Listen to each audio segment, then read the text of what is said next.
So here we are, episode 1, On the Couch with Chris, take 1.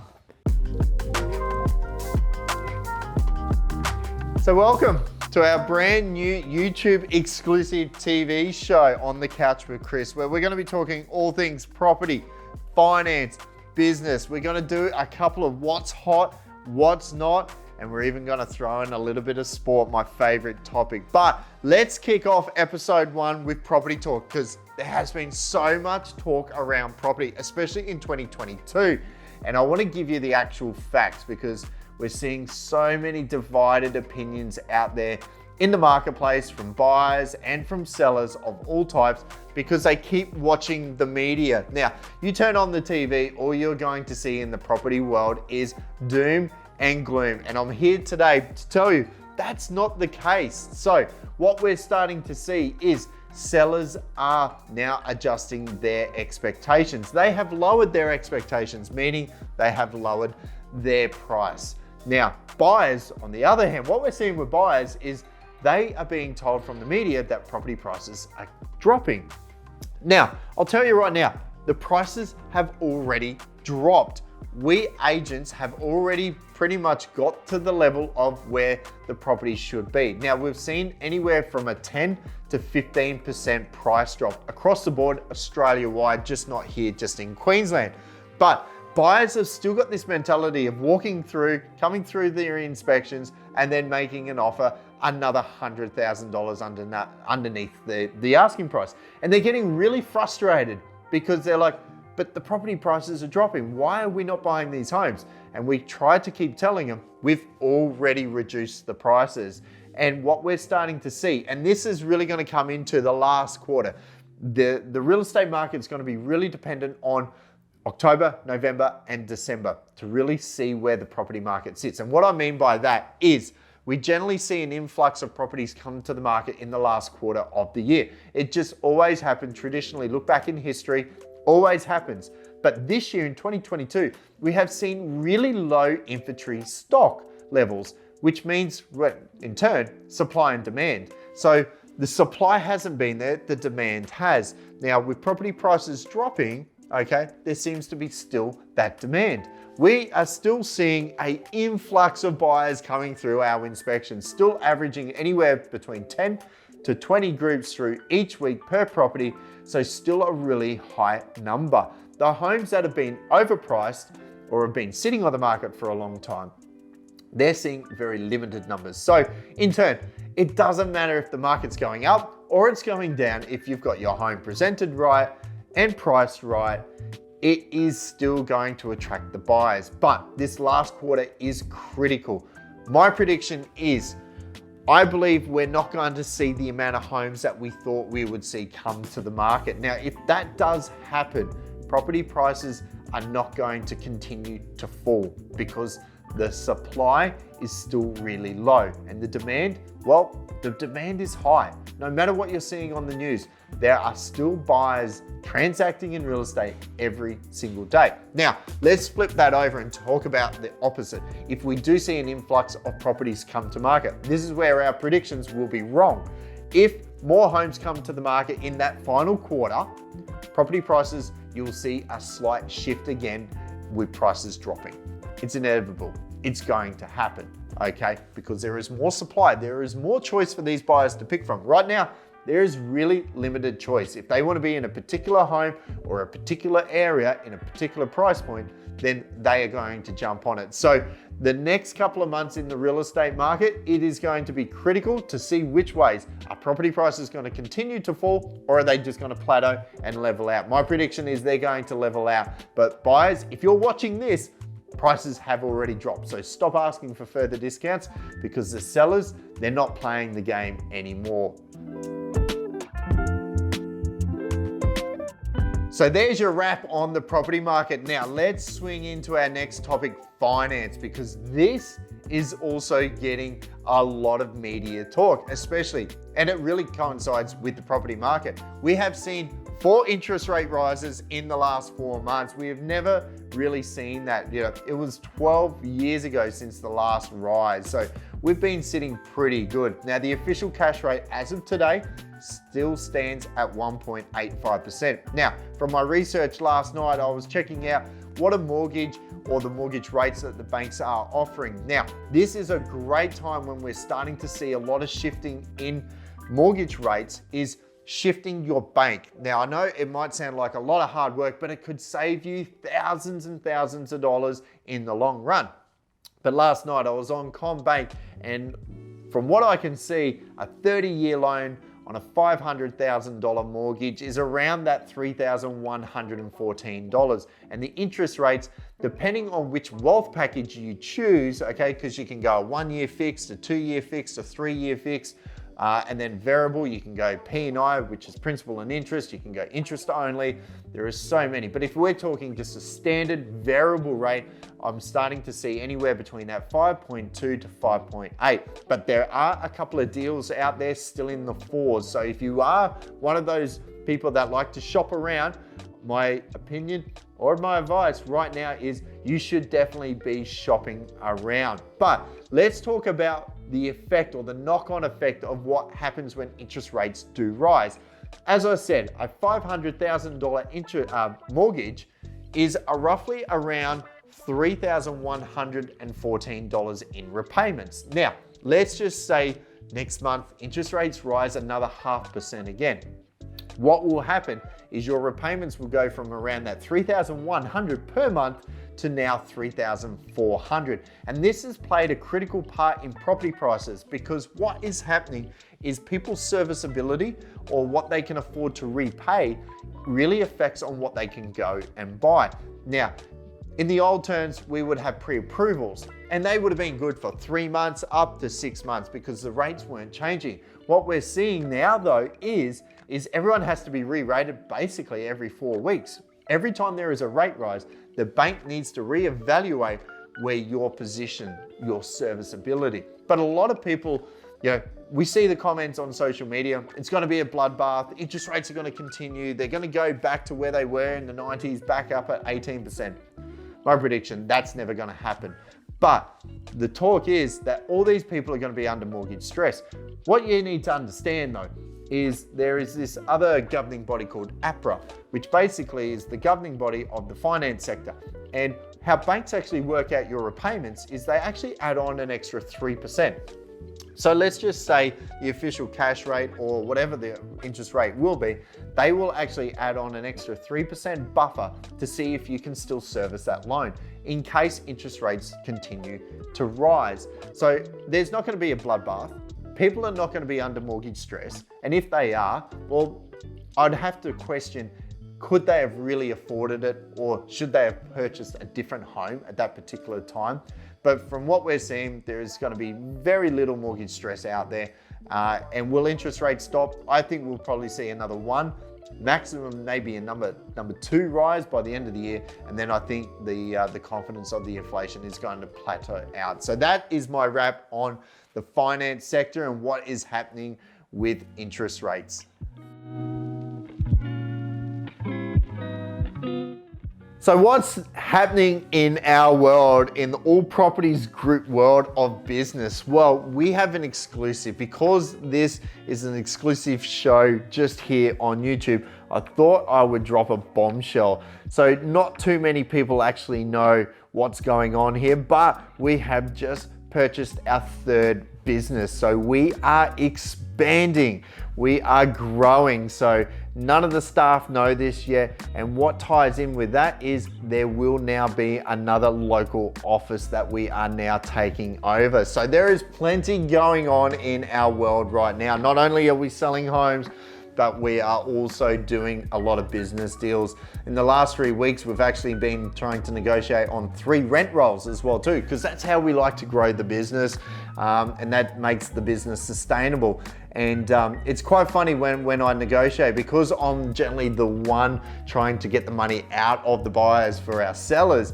Being on the other side, being a buyer, I actually find a lot of fun. So there was this one particular rent roll, I'll tell you, we made an offer on it, and they wanted a certain multiplier. I offered this multiplier and didn't hear anything for 3 days, which I found unusual and frustrating, especially as a buyer. We want to try and tie things up fairly quickly.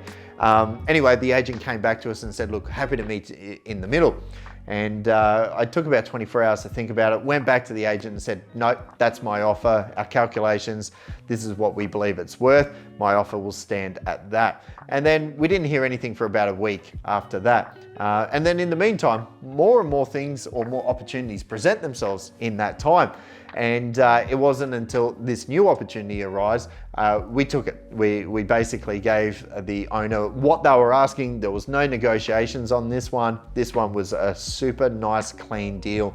To date, it is our largest purchase, our biggest deal that in the history of All Properties Group of what we've just taken on. We'll talk more about the mechanics behind the scenes, but there will be another All Properties Group office coming on board, and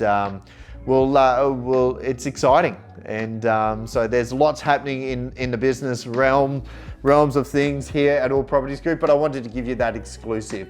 So that is our business talk.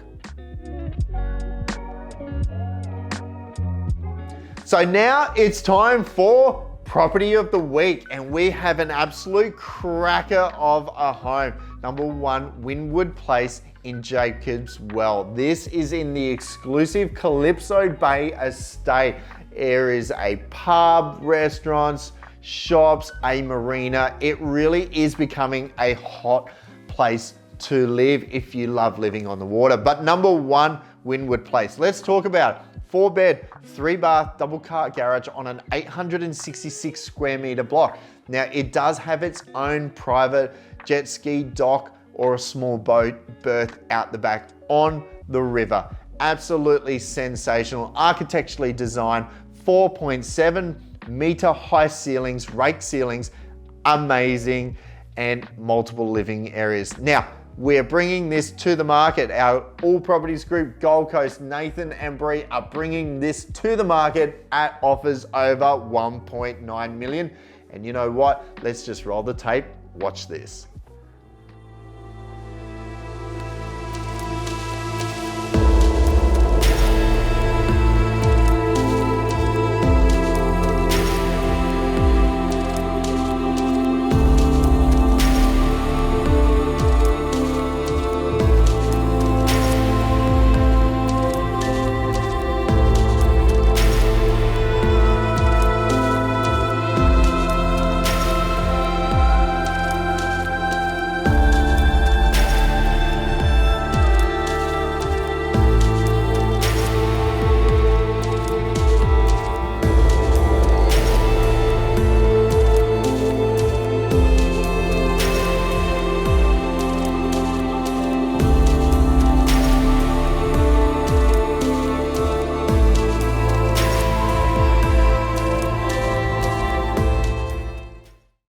So there you have it, 1 Wynwood Place. That is our property of the week. And if you've got a spare offers over 1.9 million and you want to live on the water, then we definitely have the property for you. Now for our next segment, what's trending? And we have done an episode before about Rate It or Hate It, keeping up with the Kardashians. So we thought it was only right that we start what's trending with the breakup of Kim and Pete. I think we all knew it probably wasn't going to last, but what I really liked was the stoush with Kanye. He's come back onto Instagram and he's slamming him. So there was always that rift between the two, but apparently Kim and Pete are no longer. So anyone there, if you're single, Kim's back on the market. Now, for the second thing, what's trending? Now, it's a brand new app, and ironically, it is actually now the second most downloaded app of all time behind TikTok. So TikTok is the #1 downloaded app. This is the #2, and this is really trending. And I don't mind the look of this app. Now, the app is called Be Real, and I'll give you a bit of background around Be Real app. What it basically is your phone, when you download the app, your phone will send you a notification, and then you have 2 minutes from that notification then to take a selfie of yourself wherever you are, whatever you're doing, and however you look at that particular time. You have 2 minutes to complete that mission basically, and then you have to post that unfiltered photo of you up onto the app. Now, this is the catch of the app. If you do not post it within those 2 minutes, it will actually say when you do post that photo or the selfie of yourself, it will say 5 minutes late, 30 minutes late. And the whole reason behind this app, if you're late, then it's not cool. That's the whole thing. So what they're trying to really promote is none of this filtered stuff, but being unfiltered, being authentic. So they're really coming out with, hey, if you're looking for authenticity, this is the app to be on. So that's what's trending. Be real.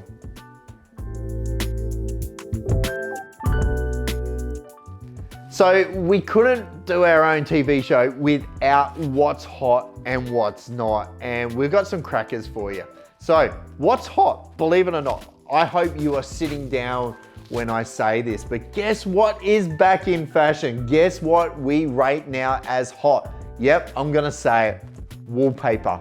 It's coming back. We're seeing it so much more now in display homes and even properties we've been selling. But I'm gonna give you a really hot tip if you are going to bring wallpaper into your home. Don't wallpaper the entire home. You need to subtly do it. If you're going to use wallpaper, 2-3 rooms maximum, no more, okay? But the furniture, the decor, all has to tie in and match. So you can't have this really bold wallpaper and then really boring furniture. You know, really classy. If you're going for a really nice black and white theme, then everything else in that room should also tie in and be black and white. So whatever color you're looking at going, make sure your wallpaper, I can't even believe I'm saying this, wallpaper is back in fashion. So apparently wallpaper, it's hot. Now, what's not? Well, this is a strange one and I only just got told this, but subway tiles are not hot. Now, I wish someone told me that because I'm just renovating a property of my own right now. And guess what we put in our bathroom? Yeah, you guessed it, white subway tiles. So I wish I did some research before we did that. But the reason why it's not hot and why it's going out of trend, because it's been in trend for so long. We're not talking about when you walk into the Subway restaurant, whatever those tiles are. We're talking the long white tiles, right? The little skinny rectangle tiles, they're called Subway tiles and they're not hot. So there you go. Now, the third thing, I think this is hot. Now, post-COVID, people are back traveling. We want to get back out into nature. We've all been locked up for the last couple of years. People are traveling again. But are you one of these people with a caravan or a camper van, or you love going camping? Me, I hate that stuff. But with what we've just found, this would seriously convert me. Now, this is probably one of the most expensive motorhomes that you can basically buy in the market. It's built by Vogtner. I'm not going to say too much because I want this video to just absolutely showcase what you can buy. And then at the end of it, I'm going to tell you how much this thing actually costs to buy. So let's roll the tape.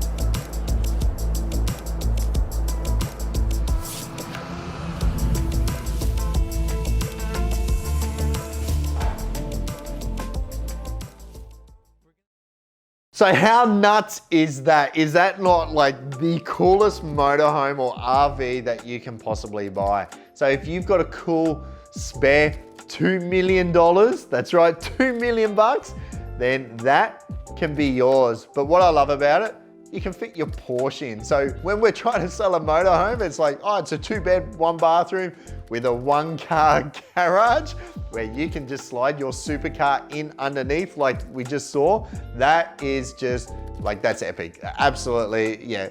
I'm gonna call it, it's dope. Absolutely, that is one of the coolest things. And so that is our rate it or hate it. Is it hot or is it not? And that motorhome from Wagner is definitely hot. So now, let's talk about sport. I have been wanting to talk about sport because there has been so much just going on in the world of sport. So we've just finished the Commonwealth Games. Australia, I think it's one of their most successful Games of all time. The standout for me was definitely Cody Simpson. I thought when he came into the games, there was a lot of pressure on this guy coming from being a pop star, coming back into the world of swimming, but I think he proved everyone wrong, and winning gold with the men's relay was absolutely amazing.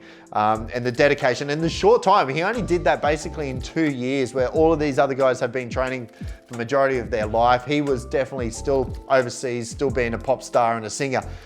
So for me, I thought that was probably the performance of all. And I think also too, Peter Bowl in the 800, again, there was so much pressure on this guy, and the Kenyan just beat him at the end. And he said, look, if I had another 20 meters, I would have won gold. But look, I think everyone can still say we're all proud of the efforts of Peter, especially in that race, and probably the pressure that he felt coming into that race as the favorite. I think that was kind of special. But yeah, from all the athletes, amazing efforts by all. So it was great to watch the Com Games.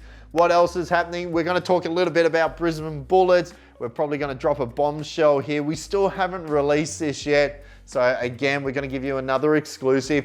We have just signed a multi-year deal with the NBL Brisbane Bullets. We can say it now. We've signed a 3-year sponsorship deal. So if you're looking for some merch, just wait, because we want you to have the latest merch, and because we're All Properties Group, it's going to be on the back of that jersey. And what is the coolest thing about coming into the sport right now? Well, it's all that hype. Sammy McKinnon, the GM, he has pulled a rabbit out of his hat. Look, the Bullets were copying it online on social, in all these forums and groups, because it was like, which players have we signed? We've got Kadee, we've got Tanner Krabs, we've got Sobey. Right, we've already got a star-studded, I think, lineup. But then Sammy comes and pulls out of his hat, Bainesy, the NBA champion, is coming back to Australia, and he has signed a 2-year deal with the Brisbane Bullets, and there is so much hype around the big man. Like, this guy is like 8-9 years in the NBA. He's an NBA champion, and he is playing with us in the Brisbane Bullets. Now, what does this mean for you guys? Well, we're going to have access to these players. We're going to have access to some merch. We're going to have some giveaways to give away here on the Couch with Chris and some of these episodes. So make sure you like and subscribe. Put that little alarm bell on YouTube so you can always see when the new episode drops, because we're going to have some really cool giveaways. But what I really want to talk about, you probably noticed my new lid there on the side. Formula One. Now, if you're not a Formula One fan, you would have heard about what has been going on in the news lately. Even if you're not into the sport, everyone, this is world news, and it actually has Australians involved, which is kind of cool, but it's sort of not as well too. But let's talk about what is going on. So Sebastian Vettel, the 4-time world champion with Red Bull, who is now driving with Aston Martin, has called his retirement. One of the champs is hanging up the helmets and going and focusing on being a family man, basically, is what he wants to do. He's done everything he possibly can do in Formula One. But that then leaves a seat at Aston Martin. What happens? Fernando Alonso all of a sudden drops a bombshell. Hey, we're leaving Alpine and we're now going straight to Aston Martin for the Stroll family. So then what happens there? Then Alpine goes, hang on, we just lost our driver who we had contracted for the next year. He's left us. We've now got this position available. Okay, well, we're just going to tweet out, Oscar Pistorius is now our driver. Now, the story on Oscar, he's a young kid from Melbourne, done the go-kart scenes, done amazing. This kid can actually drive. Like, this kid has got some sheer talent. He won the Formula 3 championship. He won the Formula 2 championship both years in a row, first year being in the category. Only a handful of drivers in the world have ever done that. But there was no seat for him. So the progression after F2 would have been, he should have been in Formula 1 that next year. Because of the return of Alonso, that didn't happen and he was contracted under Alpine. So what's happened now is there is now a position because Alonso's exited the team. So they tweeted out, welcome to Formula 1. Oscar, you're now a Formula 1 driver with Alpine. 2 hours later, and I was up all night with this because when I saw that story break, I'm like, oh, that's kind of cool, another Aussie in. Oscar himself then tweets back out on his Instagram under his management that he has not signed with Alpine, that he will not be racing with Alpine in 2023. So where's he driving? Well, the speculation coming out of Europe, and I do believe our sources are pretty right here, that it does look like that Danny Ricciardo might be without a seat at McLaren and that Oscar has signed with McLaren. So if McLaren has pulled a rabbit out of the hat, done the dirty on Dan because he is still contracted for next season as well too, but Oscar has also done the dirty on the team that has pretty much paved his way into Formula 1. He's dumped them, possibly going to McLaren, and then where does that leave Danny Ricciardo? I hope Danny stays in Formula 1 because it would be kind of cool to see 2 Aussies in the Formula 1 field. It's just great for the sport. But what are his options? Williams?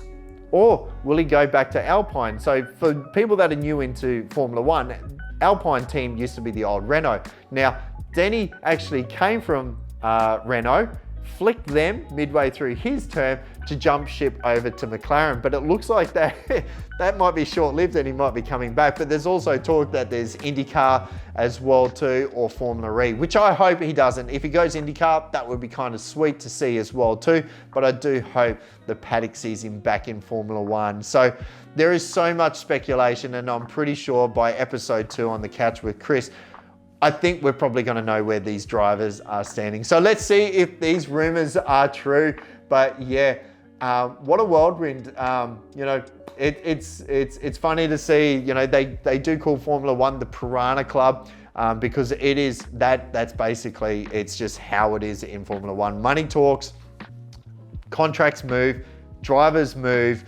There is just so many moving parts, but let's hope for Australia's sake that we do see 2 drivers in Formula 1. I don't care what team they're for, we'll still go for them no matter what. So there you go, guys. We've covered off property, finance, business, dropped a couple of little bombshells. We've shown you property of the week, what's trending, what's hot, what's not, and my favorite topic, of course, to finish it off with sport. I hope you have enjoyed episode 1 of On the Couch with Chris. Make sure that you share, you like, you comment. If there's a segment or some things you want us to talk about, drop a comment. This is exclusively on YouTube only on our channel, and make sure you hit that little bell for notifications so every time we drop a new episode. Thanks for watching. I'm Chris Gilmore, proudly brought to you by All Properties Group.